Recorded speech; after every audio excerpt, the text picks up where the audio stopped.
But let's hope for some divine intervention, and by that I mean God's mistakes.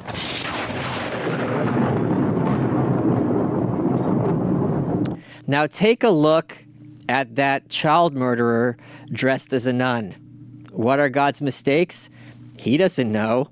All he knows are good ways to hide the bodies of children after he's done murdering them, but before he starts raping them. Now, one of the things I love about having this show is that so many stories that are major deals completely don't get out to the mainstream due to the corporate press. The Czech story, I think, from last week might be the best example of this. I'm still mind.blown. And here's another one. They've discovered an entirely new form of life, and no one's talking about it, except this asshole. This asshole. So I'm just refreshing this auction. I'll be doing that a half hour. Isn't that exciting? Okay, it's still there. Canadian researchers discovered a new kind of organism that's so different from other living things that it doesn't fit into the plant kingdom, the animal kingdom, or any other kingdom used to classify known organisms. Now, hold on. When you and I were kids, because we're all the same age and gender, we thought there were plant kingdom and animal kingdom. That's incorrect. That's way outdated. There's the plant kingdom, the animal kingdom, fungi, which are the funguses. Then there's one group for algae and another group for blue-green algae. There's several kingdoms, okay? This is its own kingdom. This is insane. So two species of the microscopic organisms, which are called, is that Hemina or Hemima? Is that an M or an N? The fifth letter. M. Hemimastigotes. That's how it's pronounced. Hemi means half, like hemisphere. Hemimastigotes were found in dirt collected on a whim during a hike in Nova Scotia by a grad student. Genetic analysis shows they're more different from other organisms than animals and fungi are from each other. So it's not like they're fungi adjacent. They're completely different from everything else, which is a completely new part of the tree of life, as reported by the journal Nature this week. They represent a major branch that we didn't know we were missing, said biology professor Alistair Simpson, who was co-author of the new study. Let's throw up a picture of one of these. Okay. There's nothing we know that's closely related to them. He estimates you'd have to go back 1 billion years. Why am I yelling? Because I'm excited. This is exciting. And it's exciting that how is no one talking about this? This drives me fucking crazy. 500 million, so you'd have to go back 1 billion years, 1 billion. 500 million years before the first animals arose, before you could find a common ancestor between these things and any other known living things. The hemimastigotes were analyzed by the team during a spring hike with some other students along a trail outside Halifax a couple years ago. She'd often empty sample vials in her pockets or bags and scooped a few tablespoons of dirt into one of them from the side of the trail. Back to the lab, she soaked the soil in water, which often revives microbes that have gone dormant, waiting for the next big rainstorm. Fun fact, a lot of these creatures that live on a microscopic level, tardigrades are the most famous example of this. They can survive being basically turned to dust, and then you add water and they come back to life. It's absolutely fascinating. Over the next few weeks, she checked in a dish through a microscope to see what might be swimming around. One day, 3 weeks later, she saw something that looked like a pistachio. I see it. I could totally see it. I could totally see how that looks like a pistachio. And it had lots of hairs, which are called flagella on a microscopic level. You see that at the left and the top, sticking out. And most known microbes with lots of flagella move them in coordinated waves. You know, everyone's familiar with a paramecium, right? They look like a slipper, and they move the flagella and they swim through the water that way. This one waved them in a random fashion. As she put it, the student, it's as if these cells never really learned that they have many flagella. It's a one-cell organism, of course.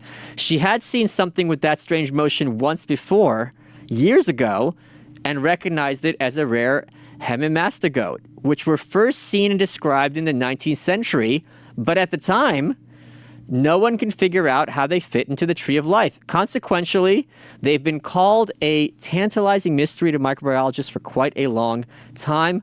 Like animals, plants, fungi, and amoebas, but not like bacteria.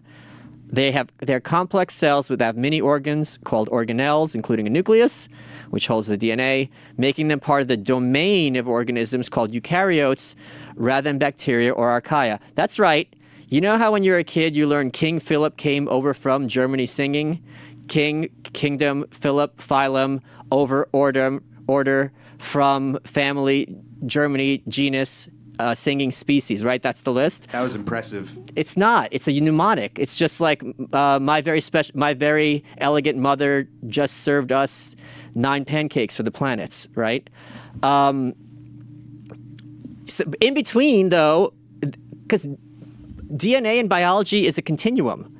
You're going to have something that's like, it's kind of related to this species, but shouldn't it be in its own genus? For example, you can have a genus which has 10 species, right? 3 of those are much closer related to the other 7. What do? You don't give them each a new genus, but you have to have some way of making it clear that they stick together. And the same thing with families. You could have a group of, within an order, like 7 families. 2 of them are really close. 5 of them are close in their own way. Then you have things like, they call them tribes and supra-order. They have all these gradations because, again, you're going to have a continuous distribution of elements. It's not going to be binary or like 1, 2, 3, 4, 5, 6. It's going to be like going from the colors of the rainbow. You're going to have a complete spectrum. So what that means is we thought kingdom was the highest, is where I was going with this. No. Wait, pull it down a little. Above kingdom, you have domains. So domains are groupings of kingdoms. So I guess Dear King Philip came over from Germany singing. So almost 10 species of Hemimastigotes have been described over 100 years, but until now, no one could do a genetic analysis of them to see how they were related to other living things. Can you go to the other picture now? So what she did, she flagged the grad student, Eglit's her name. She flagged another grad student named Gordon Lax, some call him, those of us who can read, who specialized in genetic analyses of individual microbes, which is a very tricky and new technique to see where they fit into the evolutionary tree. They dropped everything to analyze the new microbe. She wanted to see if she could find more of the creatures in the dish, and as she was looking, she found another kind of Hemimastigote. To our tremendous surprise, 2 of these extremely rarely seen organisms ended up in one dish. There were more of the second kind, which turned out to be a new species. They named it, let's do this, Hemimastix. I'm going to spell it out. My spelling bee days are back upon me. Kukwesjijk. After Kukwes, who is a greedy, hairy ogre from the mythology of the local Mikmaq people. And the suffix Jijk means little. I'm assuming someone got drunk and was just typing letters on a keyboard, and they made up this bullshit backstory to explain it. Now, go back to that picture because I'm describing what we're looking at here. She watched how it hunts. So Hemimastix shoots little harpoons. You could see those. They're called extrusums, because they're extruded, to attack prey such as spumella. Well, that's over there, which is a relative of aquatic microbes called diatoms. Diatomaceous earth, some of you know, use that to filter or to fight bed bugs. That's made of diatoms, which are one-celled algae. It's diatomaceous earth is the thing. It grasps its prey by curling its flagella around it, bringing it to a mouth on one end of the cell called a capitulum, as it presumably sucks the cytoplasm out. It's a predator. And you could see why it's like a pistachio. Pistachio is basically like Pac-Man, right? So it's going to have the mouth on one side. Once she knew what it ate, she reared its prey in captivity so she could also breed them. And they were able to domesticate Hemimastix. But who could domesticate her? That meant scientists can now give captive specimens to other scientists to study, and their rarity is not the issue as it was before. Dollars to donuts, what really is the situation is these things are far more plentiful than people realize. We just don't know where to look because they're one cell big. They're got to be plentiful. Based on the genetic analysis they've done so far, the team has determined that Hemimastigotes are unique and different enough to form their own supra-kingdom.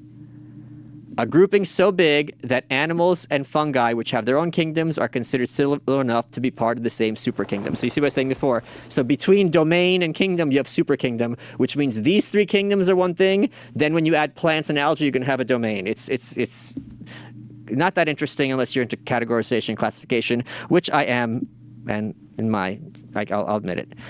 They're now doing a complete genetic analysis. It's expected to turn up new data that will help scientists piece together the evolutionary history of life on Earth. And she says it's extremely exciting to learn that there's still possible to discover something so different from all known life on Earth. I love that story.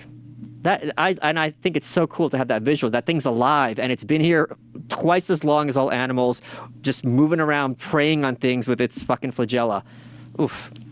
Very, very cool stuff.